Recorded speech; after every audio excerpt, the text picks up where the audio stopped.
Jumpa kembali bersama saya Wong Ganteng Sakdonya. Mohon untuk tidak menyebutkan nama dan identitas dalam percakapan ini karena percakapan ini saya naikkan dalam konten YouTube. Gimana Mbak E? Iya, ini Mas mau tanya ya. Adik saya kan bulan 6 April kan habis. Nah, minggu kemarin kan ke urgent. Sudah itu kan karena saking kepancung kayak gitu ya, terus dia ke urgent itu tanda tangan. Setelah pulang ke rumah dipikir-pikir kok agak bimbang kayak gitu. Agak bimbang gimana ya? Tapi nggak mantep kayak gitu. Nah udah gitu, udah tanda tangan aja dia. Setelah itu dia semuanya data udah masuk ke situ, terus majikan juga udah tanda tangan, dan dia bilang minggu ini mau mempertemukan itu sama apa, sama majikannya. Sama kan dia itu kan jaga bobo kayak gitu, pengen ketemu sama bobonya kayak gitu. Tapi kok sepertinya itu agent itu ngetik banget bahwa harus medical dulu kayak gitu. Apakah bisa kayak gitu loh, misalkan datanya diambil kayak gitu, kena denda nggak ya Mas? Cancel. Ya mau di cancel kayak gitu. Tanya. Cancel itu nggak ada masalah. Nggak ada masalah. Paling dampaknya nanti agentnya ngamuk-ngamuk. Iya, itu udah pasti. Ya sudah, ya saya nggak jadi. Terus maksudnya mau pakai majikan yang lain atau alasan apa, kan kayak gitu. Cancel kan pasti ditanyain kamu kenapa nggak mau, kenapa dulu kemarin nggak ngomong, kan kayak gitu tuh. Iya. Waktu itu apa, tapi apakah itu semua data udah masuk ke imigrasi belum ya Mas? Ya wong masih belum medical kok. Oh kayak gitu, kalau belum medical Kan gini nih Mbak, gitu ya. prosedurnya itu kalau Iya. proses itu kan medical.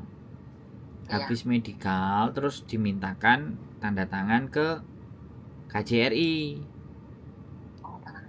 Medical itu perlu untuk dilampirkan di KJRI ya.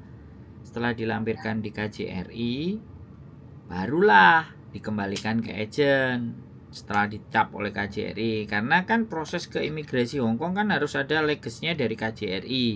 Makanya kan KJRI dulu. Nah setelah KJRI baru ke imigrasi Hongkong.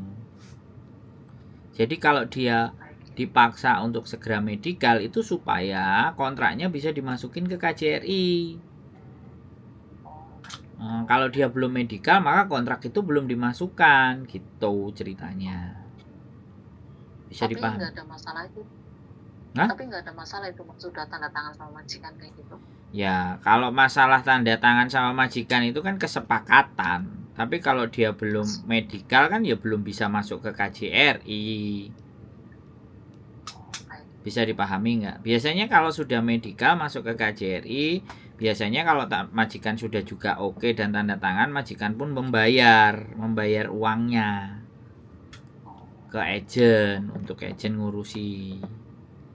Anak-anak itu kan memang seperti itu, nggak adik sampean, kita pun juga proses juga kayak gitu.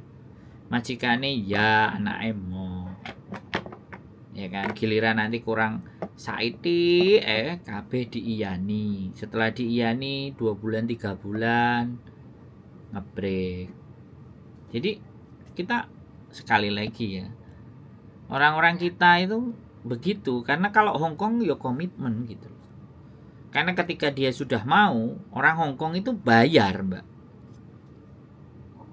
Orang Hongkong itu bayar di depan.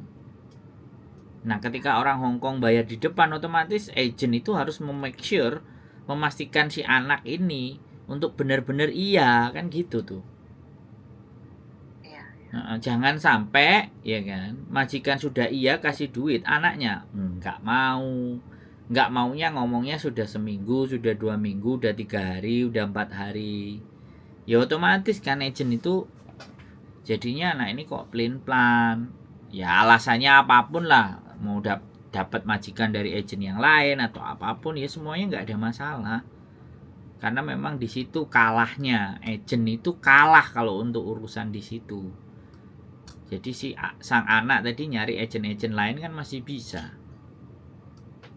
Hari ini ngomong iya ya, misalnya pagi interview di satu agent saya, ngomongnya dia iya, oke cocok tanda tangan. Siang dia pindah ke agent lain.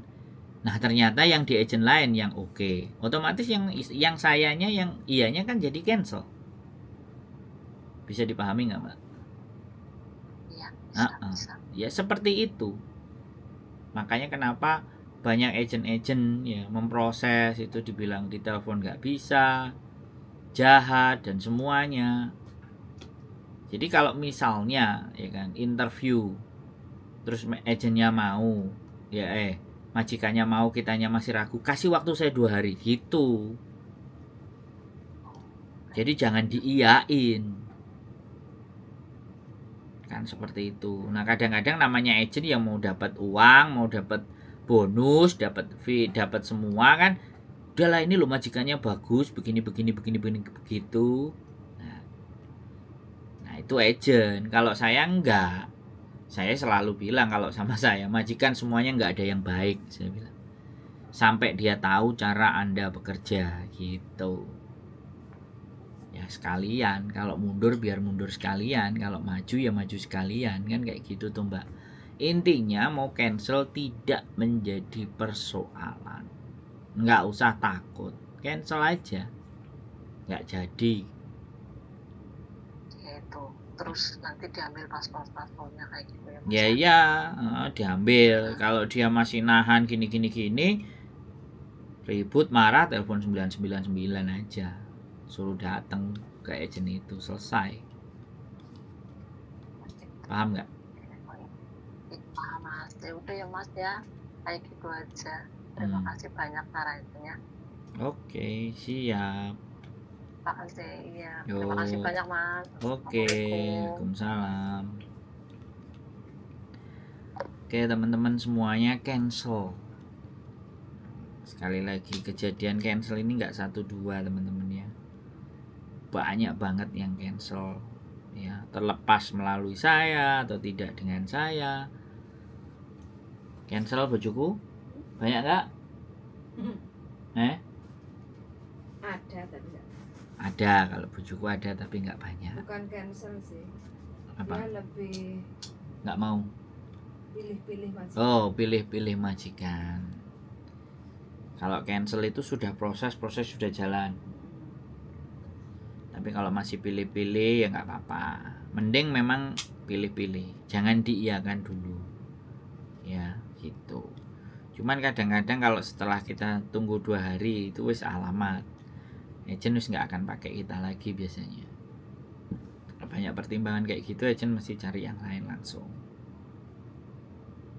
Jadi kayak gitu, itu juga salah satu cara. Makanya di sini kan ketika kita dihadapkan pilihan selalu agent karena mau cari cuan ya kan, udah ini aja, ini lo bagus begini ya, untuk momen dan saat itu mesti iya. Tapi kalau enggak ya bilang aja ada majikan lain enggak, gitu aja. Kalau kalian memang yakin punya kemampuan, ada majikan lagi enggak, saya mau interview lagi, saya enggak mau yang ini, oke? Bilang aja nggak apa-apa, nggak masalah. Sampai 3 kali 4 kali nggak dapat ya sudah. Kalau agentnya nggak mau di situ ya ganti agent loh. Apalagi kalau finish. Kalian kalau finish mah, kalian kalau udah finish kan kalian yang menang. Tapi giliran kalian tinggal sehari atau 2 hari ya itu modal. Makanya kalau finish itu 3-4 bulan. Kalau sudah memang niatnya nggak renew di situ, 4-3 bulan udah mulai cari-cari majikan yang butuh di bulan yang kalian finish. Jadi 2 bulan sebelumnya kalau memang ya fix, ya kadang-kadang juga nggak bisa ditebak. Kadang-kadang anak-anak itu nggak mau renew di tengah-tengah, di hampir belakang-belakang dibaik-baikin, ditawarin gaji-gaji tinggi, balik luluh lagi. Itu yang biasanya nanti bakal diplekete sama majikan. Jadi benar-benar kalian punya prinsip ya. Aku mau kamu renew bulan depan tahun depan 2 kontrak lagi, asalkan syaratnya ini kalau kamu cocok ya udah kita tanda tangan, kalau enggak ya sudah. Enak kalau kayak gitu ngomongnya. Kalau memang benar-benar enggak pas di situ, enggak mau di situ, mau cari lagi ya udah. Saya sih seperti itu. Yang ingin terus cari tantangan itu boleh setiap kontrak baru ganti orang baru lagi, kontrak baru ganti orang baru lagi, kontrak baru ganti orang baru lagi. Yang ada yang mau kayak gitu itu jarang. Yang ada kalau sudah nyaman, sudah tahu kondisinya udah diterusin sampai puluhan tahun di situ ya. Sekali lagi nggak ada masalah, itu pilihan. Kembali lagi nggak ada persoalan. Cancel itu tidak disuruh bayar denda. Kalian takut cancel disuruh bayar denda, itu nggak ada hukumnya, ya kan? Kecuali kalian proses, ya kan, sudah masuk KJRI sudah 1 bulan kalian iyakan, terus kalian baru nolak, nah itu entah alasan keluarga, sakit, pingin pulang, gini, nah itu ya itu kan alasan yang terkadang kita juga cari-cari, terkadang juga alasan itu benar adanya. Jadi seperti itu ya teman-teman semuanya. Cancel majikan itu tidak menjadi persoalan ya. Tebalin telinga aja, pasti itu ngomel ABCD bla bla bla bla. Tapi ya wajib kalau cancel ya data dikembalikan atau dipulangkan, nggak boleh ditahan, ya kan? Kalau ditahan ya polisi yang maju. Lah kalau dokumen ditahan itu berarti ongoing proses ke KJRI. Belum tentu. Biar anaknya nggak ambil. Belum tentu. Tapi ke KJRI nggak harus membawa paspor. Harus. KJRI Kalau harus. sudah tanda tangan, syarat ke KJR itu kalau sudah medikal. Nah ya kan tadi bener kan ya ngomong, berarti kalau udah medikal baru bawa ke KJRI. Makanya tadi kan dipaksa suruh medikal duluan supaya dikunci. Tanda tangan anaknya kan belum medikal. Kalau belum medikal kan masih belum masuk kemana-mana. Nah masuk KJRI itu harus ada paspor, berarti paspor harus ikut sama agent. Dan itu berapa? 1 minggu? Enggak. 2 hari lah. 2 hari. 2 hari. Nah 2 hari masuk. Konsulat itu nggak nahan, cuma lihat waktu submit itu aja dilihat, baru dibalikin lagi. Oh gitu ya teman-teman, nggak ditahan, ya kan? Nah apalagi kalau masuk ke imigrasi, sama dilihat dok, dibalikin. Imigrasi nggak ada nahan asli kecuali kontrak kerja. Begitulah, tidak ada yang menahan yang asli kecuali kontrak kerja kalau imigrasi. Kalau KJRI malah sama sekali nggak ada yang nahan. Juga sama, kontrak kerja diambil 1. Oh, kontrak kerja diambil 1. Begitulah teman-teman semuanya ya. Sekali lagi, ya wes pikirkan baik-baik ketika memilih majikan. Nggak apa-apa kalian mau pilih-pilih finish kontrak, it's no problem. Tapi kalau sudah kalian milih, sudah masuk proses, sudah di imigrasi terus cancel, itu juga sebenarnya nggak ada masalah ya. Nah, cuman kembali lagi mengecewakan banyak pihak gitu. Karena majikan sudah menunggu. Majikan itu nunggunya nggak sebentar ya teman-teman. Dari dia bayar itu paling cepat itu 2 bulan, kecuali renew ya. Kalau ganti majikan itu paling cepat itu 2 bulan kan.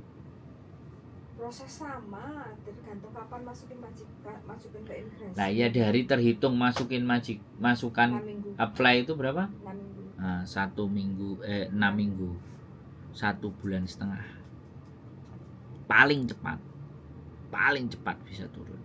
Nah dia bayar nunggu 1,5 bulan. Nah waktu menunggu itu loh, kalau dia orang Hongkong dia bisa sadar, ya kan, 2 bulan lah, 6 minggu. Tapi kalau udah sampai 3 bulan 4 bulan, nah, itu uangnya mereka muspro. Dan Hongkong tahu sendiri teman-teman, uang sudah masuk tidak bisa ditarik lagi, yang bisa ganti orang. Nah, begitu itulah. Tapi kalau semakin agent banyak ngecewain majikan, ya pasti agent itu ditinggalkan oleh banyak majikan karena gak becus ngurusin proses. Oke, gitu aja dari saya teman-teman semuanya. Tetap semangat, terus belajar memahami situasi keadaan agar kita bisa menyikapi setiap keadaan dan kondisi yang ada di sekitar kita. Keep stay tune my YouTube channel and see you next video. Bye bye.